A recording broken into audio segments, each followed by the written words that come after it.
Brad, I think Terry can join when he works out his technical glitches, so maybe we should just start. Sure. Okay. I can begin. Okay. Thank you. So this is Elaine Carlson. I am the co-project director for the Center to Improve Program and Project Performance, which is an OSEP Technical Assistance Center that supports the GEPRA measurement process. And so welcome everyone today. We'll be talking about the ETech M2 program and the performance measurement for 2021. I would like to start by saying that we're recording the session. The participants have all been muted. If you have questions, feel free to type them in the chat. We will monitor the chat, and then we will also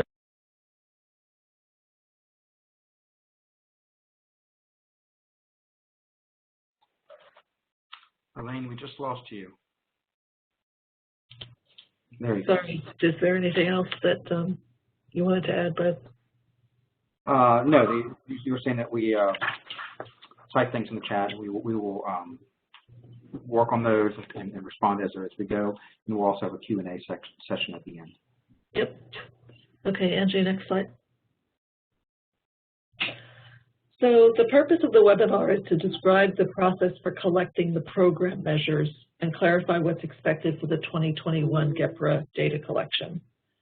So we will describe the performance measure requirements, suggest some ways that you can enhance the quality of your submissions, demonstrate the website that the grantees will use to upload materials, and review the schedule for the data collection before responding to your questions. Next slide. So here's our icebreaker. Just to get things started, make sure that everybody's awake and paying attention. So what movie or TV show best describes your life during the pandemic? I find, to be honest, I want to answer all of the above, but you'll see the questions on the right. So pick one: Contagion, Groundhog Day, Great British Bake Off, Home Alone, Married with Children. I feel as though we should also have Unmarried with Children, but that didn't fit in the whole TV theme. So go ahead and pick your preferred response, and we'll see where people stand.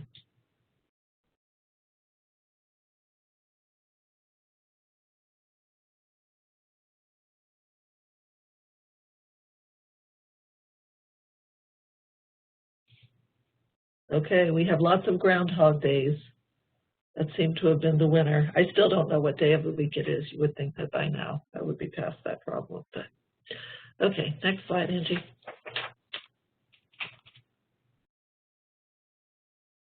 So let's start by talking about the performance measures. So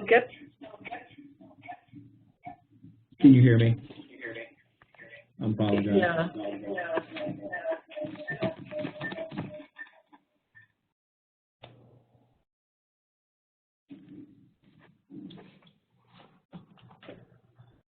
I can go ahead and start speaking. Sorry, Terry, is that you? That's me. Okay, I can turn it over to you. Okay, thanks. And you may be getting a little bit of an echo. But so the GEPRA, are you still getting an echo on your end? No, we're not, but if Okay.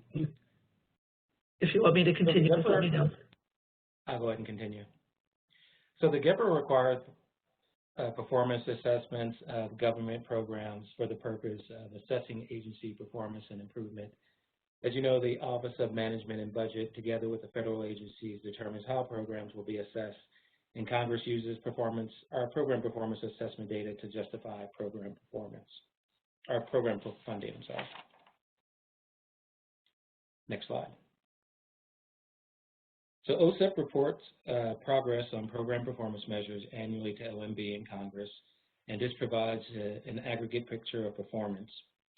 Their review of our performance data affects the continued funding of IDA programs, and OSEP also uses the data to improve the technology program's performance, so the data are very important.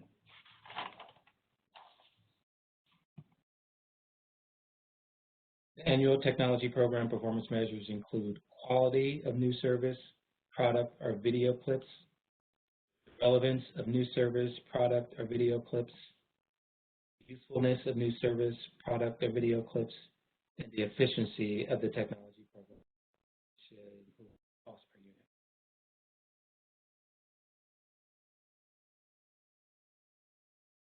So what does it mean to have a high-quality product or service? OSIP has determined that there are two dimensions for quality: substance and communication.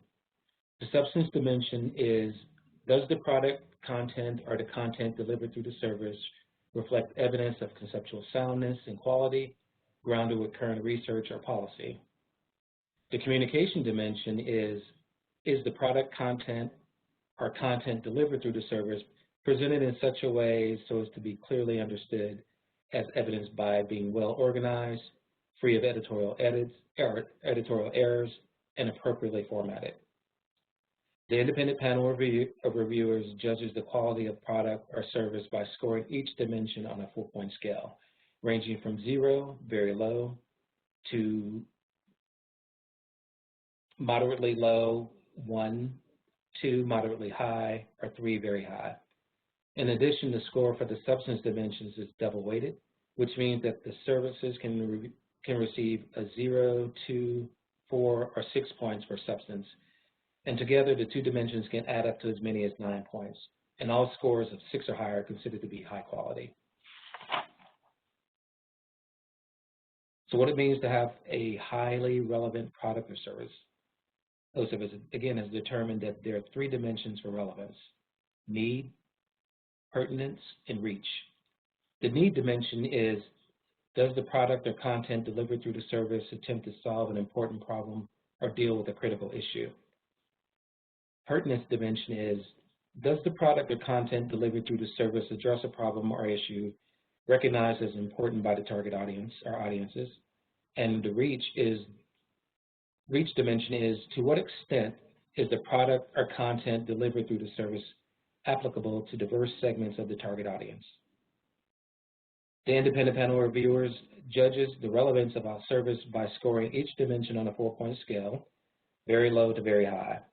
And together, the 3 dimensions can add up to as many as 9 points, and all scores of 6 or higher are considered high relevance. And what does it mean to have a highly useful product or service? OSIP has determined that there are 2 dimensions for usefulness: ease and suitability. The ease dimension is, does the product or content delivered through the service address a problem or issue in an easily understood way, with directions or guidance regarding how the content can be used to address the problem or issue? And the suitability dimension is, does the product or service provide the target audience or audiences with information or resources that can be used again or in different ways to address the problem or issue? And again, the independent panel of reviewers judges the usefulness of a service by scoring each dimension on a 4-point scale, ranging from very low to very high. In addition, the score for suitability dimension is double-weighted, which means that services can receive 0, 2, 4, or 6 points for ease. And together, the 2 dimensions can add up to as many as 9 points, and all scores of 6 or higher are considered to be highly useful.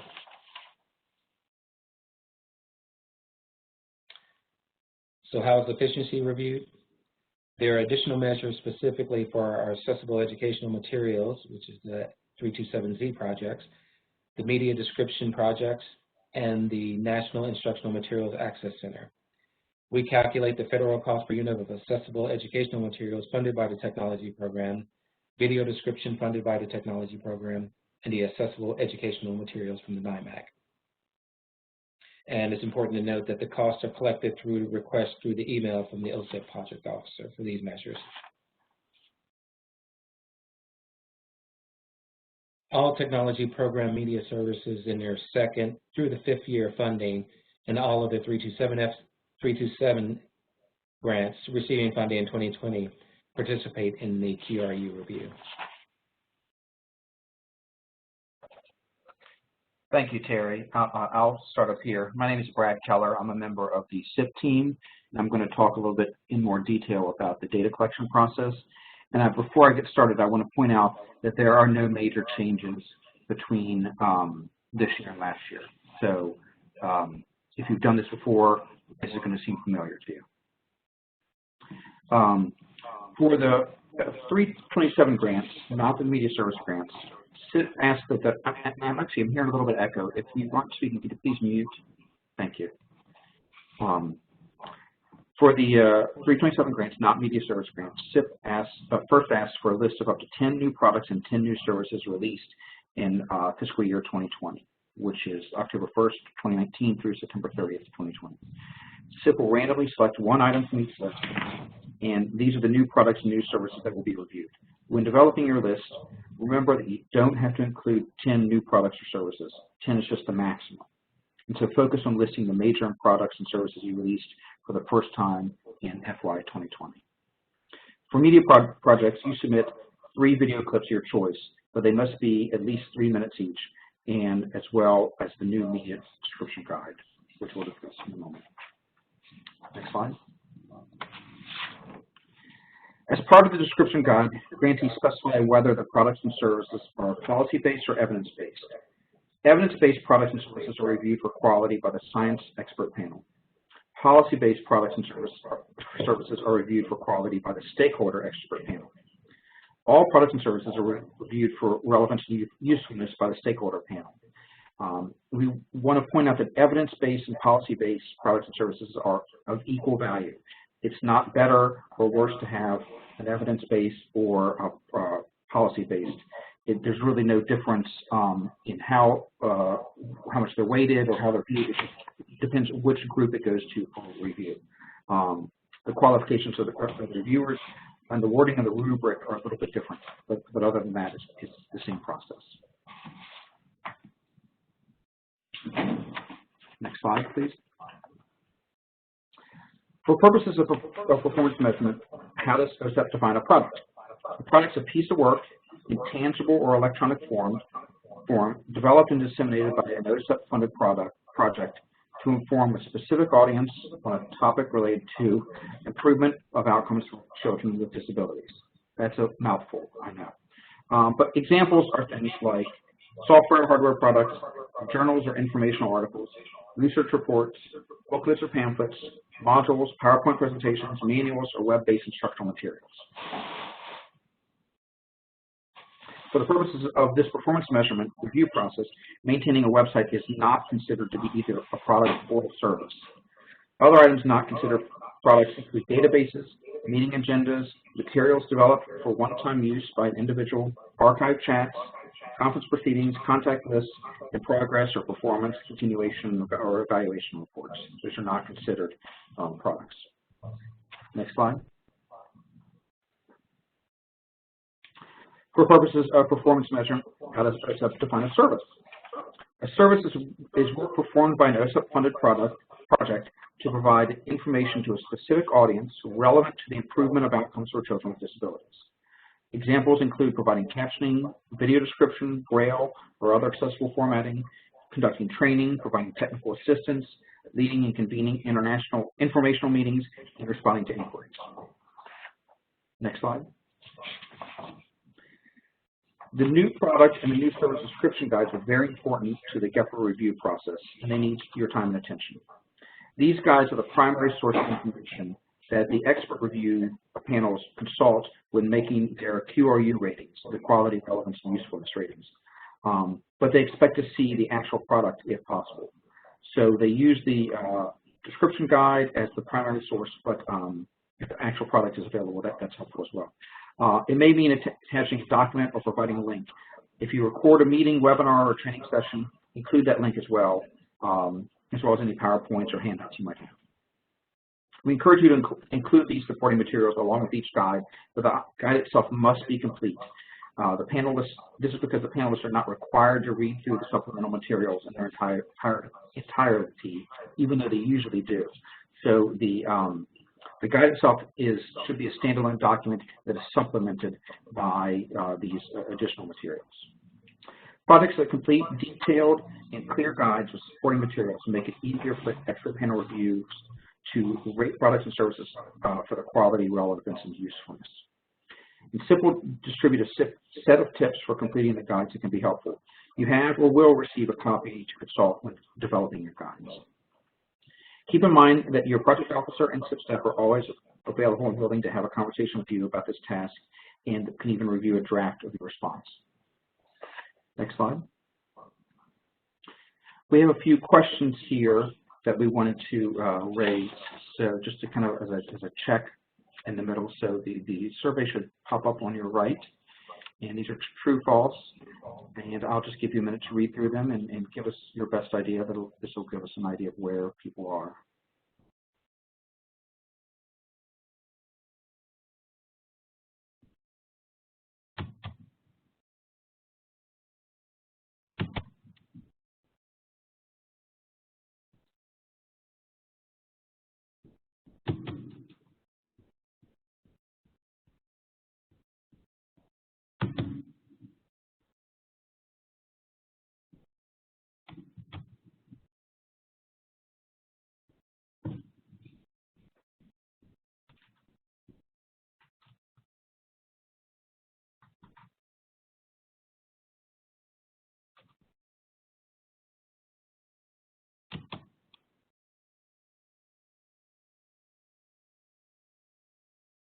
Okay, it looks like for the first one, the 527 grantees submit description guides for every new product, service, or media clip.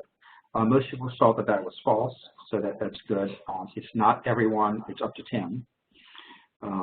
Attachments are prohibited, false. That's you can include up to 5 attachments. We'll get into that number later. They're not prohibited, they're also not required, but they're recommended. So that most people got that. Good job. The third one, true. Policy-based products and services are valued as highly as evidence-based products and services. Thank you. And the last one is false. Yes, media projects can submit as many clips as they want.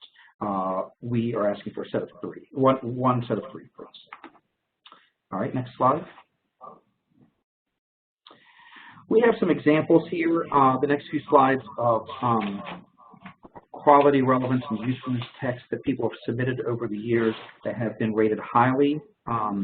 So we pulled these examples to give you a sense of the detail required from these products and service description guides. And these are ones that were actually submitted and scored well with panelists. So if you don't mind, let's take a minute or two and read through these, and then I'll kind of highlight some of the important parts of why we feel that they were rated highly. So read yourself, and we'll come back here in a moment.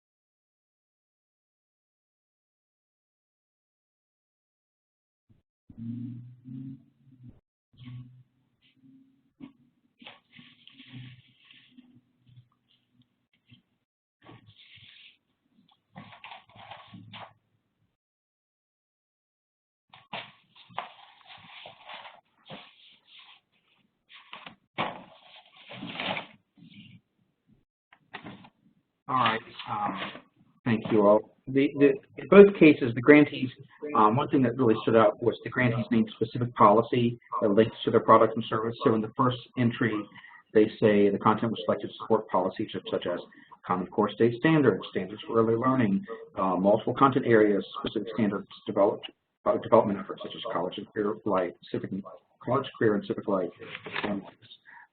So specific examples is very helpful. The second example talked about the Part B of IDEA that requires schools to provide a free and appropriate public education to meet the requirements the schools must provide, and then they go through it. So they give you specific examples, and it's not just referring to it in general. So that's one reason why these were highly rated. So let's look at the next slide, and the same thing. We'll read quietly to ourselves, and then I'll go through them afterwards.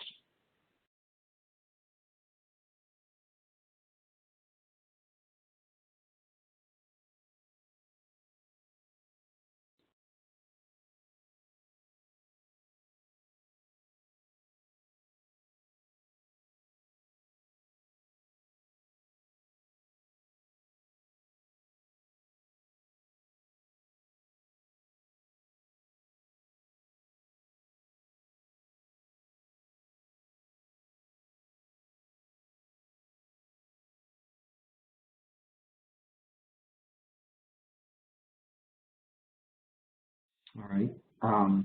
The second quality measure asks you to show that the product or service is consistent with OSEP interpretation and presented in a way that's clearly understood. So the first grantee wrote, they talked about the scope of the project and parameters for its operation are defined in IDEA. And then they say, or they go on to say, the redesigned and improved system is consistent with previously established policies and procedures. So they go into detail. The next one's a media grantee, and they talked about the content is specifically focused on these users' accounts and involves a demonstration of the online system that walks the user through each aspect of system functionality in real time. So it really paints a picture for how the quality might be assessed. Let's move on to relevance, which is the next slide, and we'll read this and then come back in just a moment.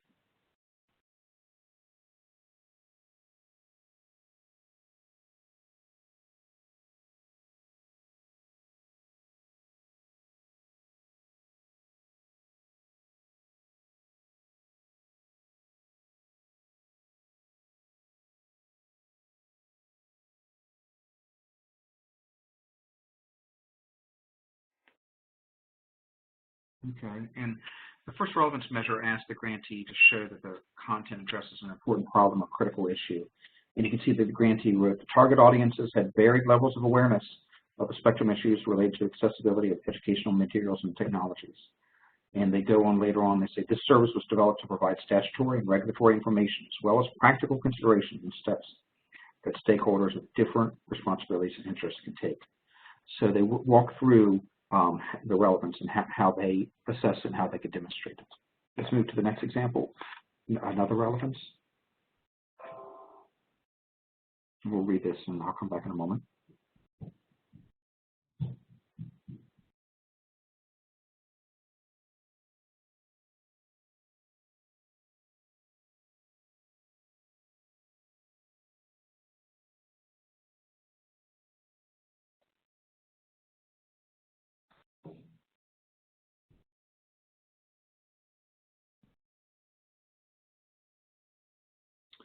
Okay, the second relevance measure asks the grantee how they ensure problem or issue, how they ensure the problem or issue is recognized as important.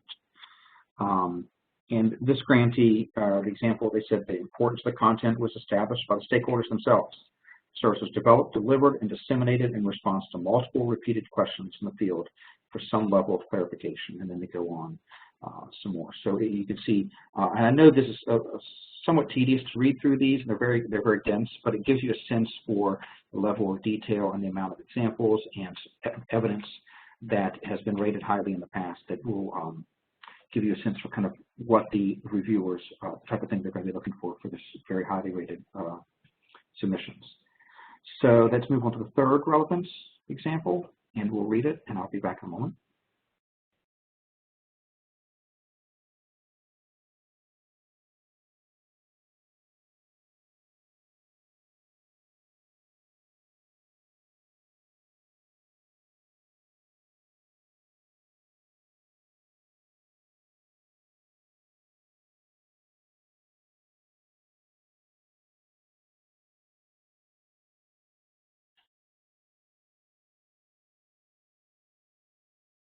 Okay.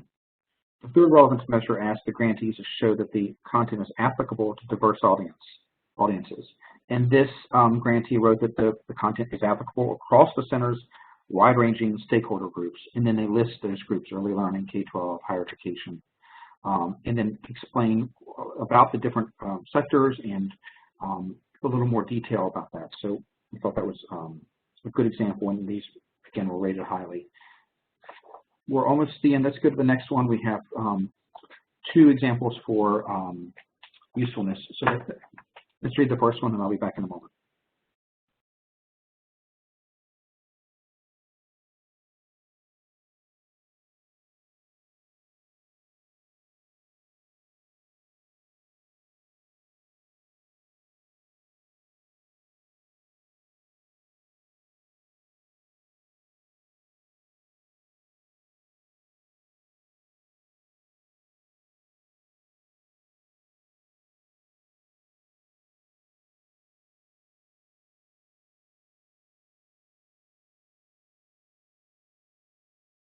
know this one's long and dense, but it gives you a sense for the level of detail that is rated highly. For this usefulness measure, the grantees are asked to show that the content addresses problems that are in an easily understood way and includes instructions for use. And so this grantee wrote, without captioning and description, the message of the content is lost on students who are deaf, hard of hearing, blind, visually impaired, or deafblind. And then they go on to say, captions are written at a reading rate which is appropriate for the grade level of the student, and then they explain kind of how that process unfolds and all the implications. So that's one example of that. Let's move to the very last one for usefulness. Let's read it, and I'll be back in a moment.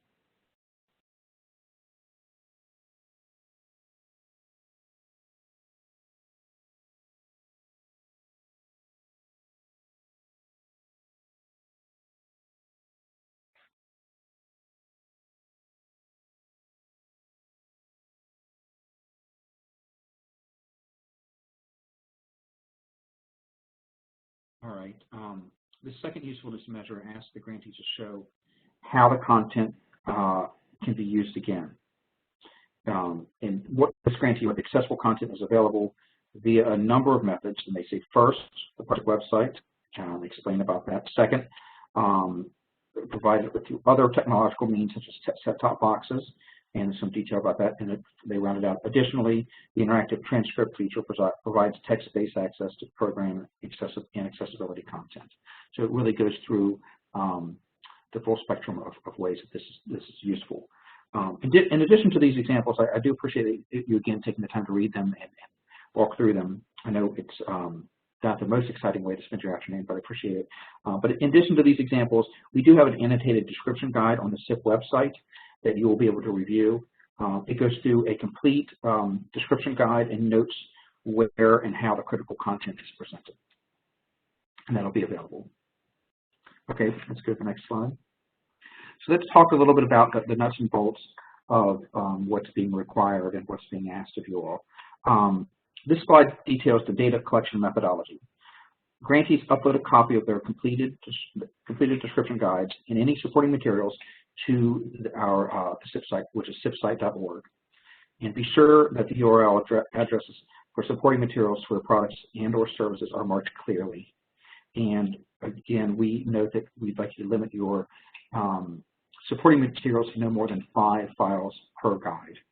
And that just gets to the point that if it's more than that, it's very unlikely the reviewers will have the time and ability to review all of them. So we ask you to limit to the ones that are the most useful and most telling of what you're doing.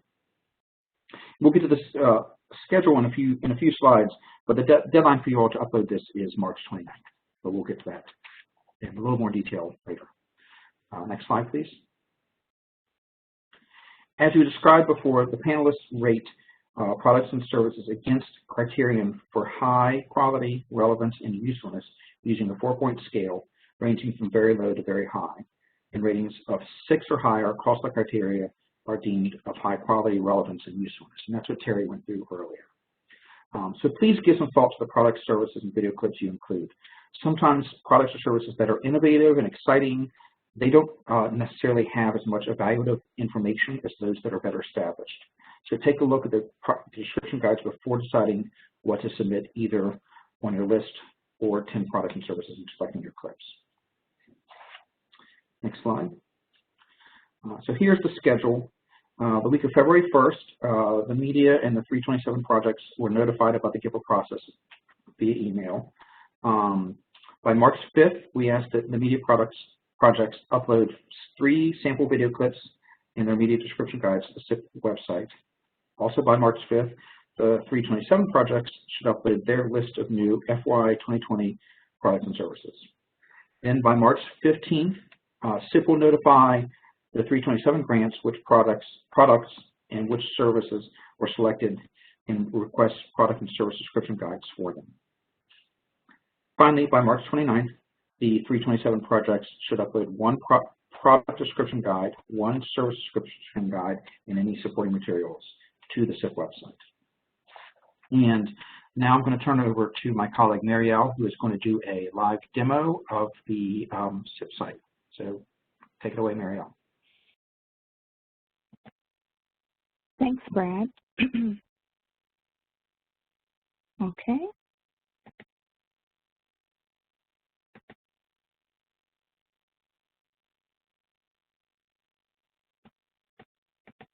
Okay, so this is the SIP site home page. So once you follow the link to get to the home page, you'll want to press the login button. And on this page, you will go down to the bottom to the Forgot Password link, and you would click that. And then you're going to be prompted to enter your email address, which is basically the email address you're using to receive SIP communications. And this is my test username here, and you'll click on Send Password. So then you'll receive an email .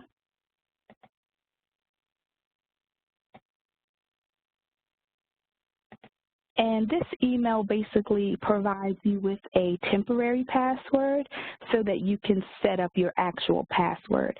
So you're going to go into that email, copy it, and it's like one of those passwords that has a series of characters. So you just go ahead and copy that, and then you can click on the link provided in the email to get you back to the login page of the site.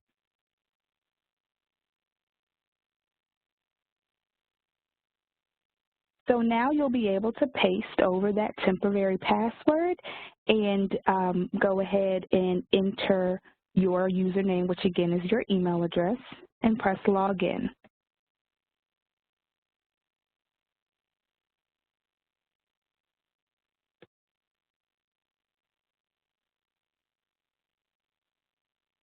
And sorry, it's spinning. It's taking a little while here.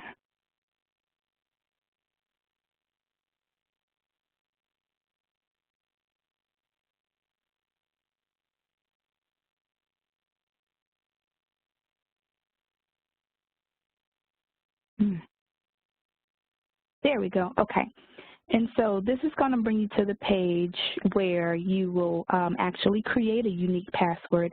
So current password, that's going to be that temporary one you received in the email. And then new password is your unique password you're going to create using the criteria listed here. And I have already created one.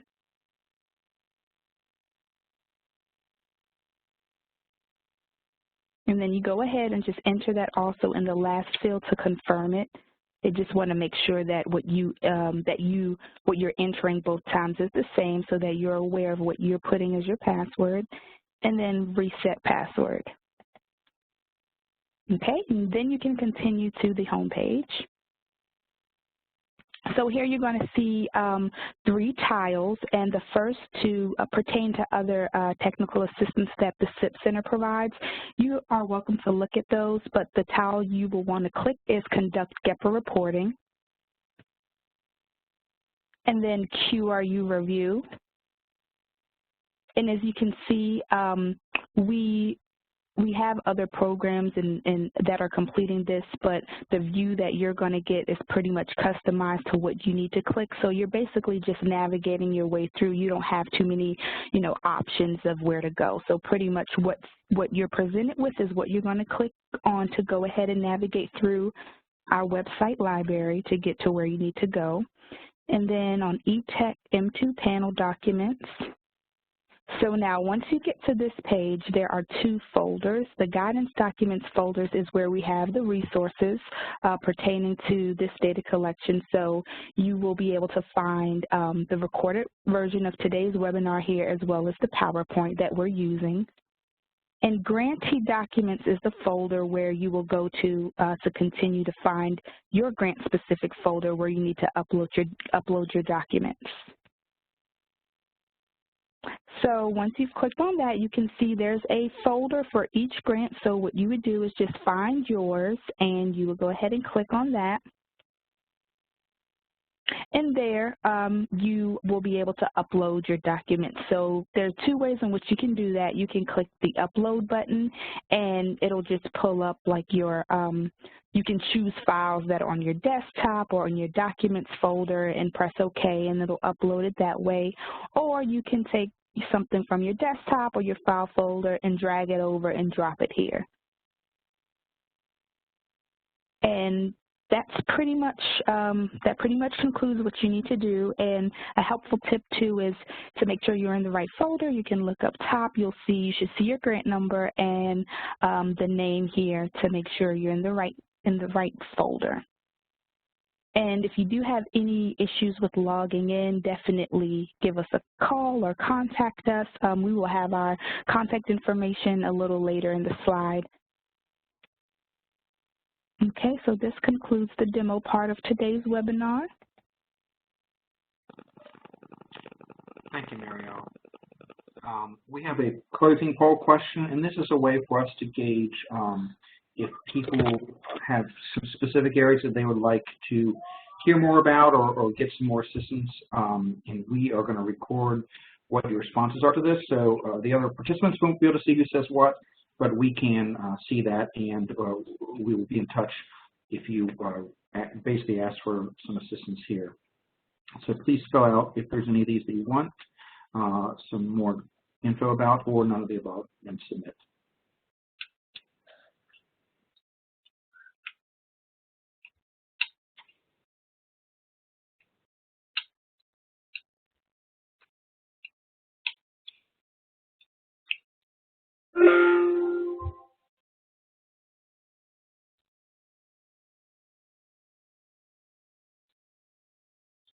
Great, there we go. Oh, this is great. Everybody says none of the above. A number of people didn't answer. That's okay. I'll take that as a none of the above as well. So thank you for that input. Let's go to the last slide here. And it is a placeholder for if you have questions. You can always email us at sip-gepra@westat.com. This is Carrie and Marielle's phone numbers. Both of them should be able to help you out. However, if there are any questions now that people would like to ask, we are more than happy to field questions and give you our best answer that we can give now. And if it's something we need to look up or get back to you on, we will also do that. So does anybody have any questions they want to raise?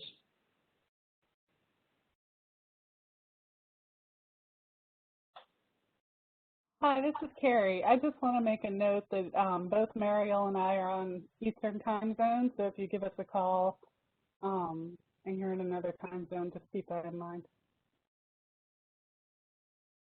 Thank you, Carrie. That's a good point.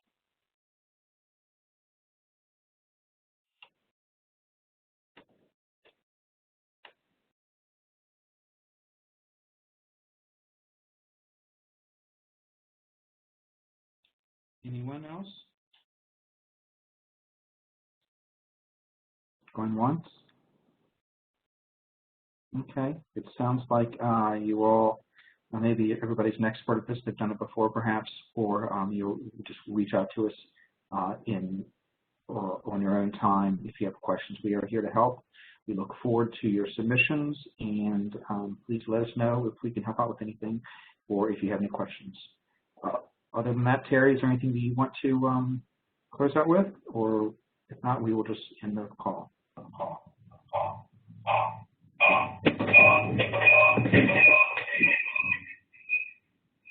That does for me. Okay. All right. Thank you all so much. And please be in touch if we can help you out with something.